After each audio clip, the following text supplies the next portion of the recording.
bagong spot tong pupunta natin ngayon. Maaga pa, alas 6 pa lang ng umaga. Tagal akong hindi pumupunta sa spot na yun dahil mula nung lagyan din nila ng sanctuary mula dito sa amin, humigpit yung mga nagbabantay dun. Talaga nanguhuli sila.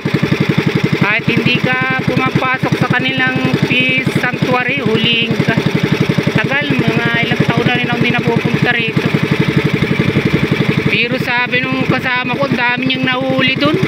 Pumunta siya at susubukan ko ngayon. Hindi na raw masyadong mahigpit yung mga nagbabantay. Dito sa karatig bayan namin. Hindi rin naman naiiba sa ibang bayan itong aming probinsya, katulad sa Bisaya. Ang dami na rin ditong mga lalagay ng nagtatayo ng peace sanctuary. Bawat bayan meron na rin. At mabuti naman yun. Dahil ang digong minsan napikton din talaga yung paghahanap buhay. Katulad ng aming Palakaya, diretso lang yung aming takbo. Nagagawi kami dun sa lugar na pinagbabawal nila. Kung matitimpuhan ka, talagang mahuli ka. At yun ang iningatan natin. Matagal, ilang taon din bago ngayon nga lang ulit tayo pupunta ron. Susubukan ko. Dami niyang nahuli. Nakita ko kaya subok rin, diba? Maganda umaga sa inyo. At siyempre yung mga OFW, kay Miss G Channel, kay Ma'am Rainy Rose, kay Tisaybon, at kay Wila. Shoutout sa inyo.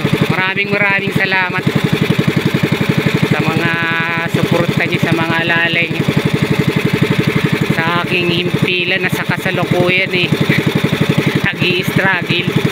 O diba? Thank you. At siyempre kung bago ka pa lang sa himpilan na ito, di ka mag-aalinlangan na mag-subscribe at di ka magsisisi sa mga palabas na mapapanood mo sa channel na ito. O diba? Mga amazing na fishing. Salamat. At tara, dito na tayo pupunta. Fishing ground na bago. Okay. Right.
Layo yung spot na pinunta natin.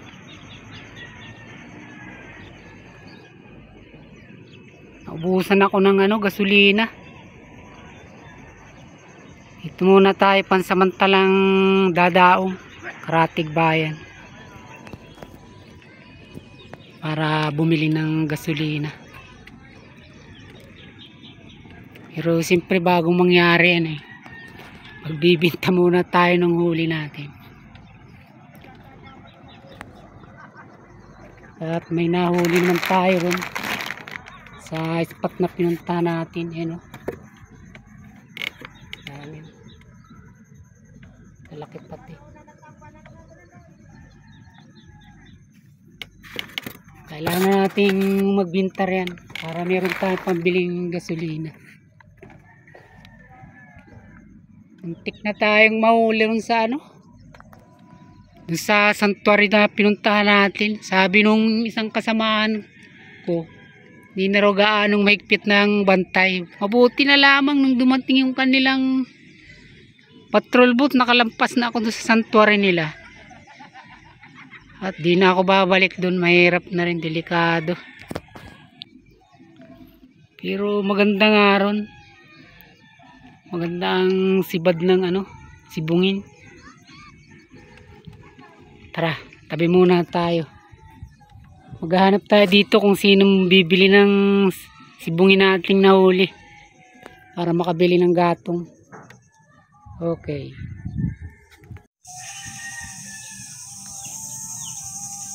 Sumpong na tayo ng sulitan. Ayun.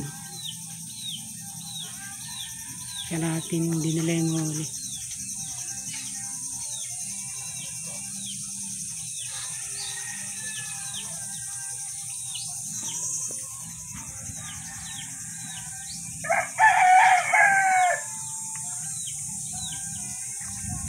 Bibili tayo ng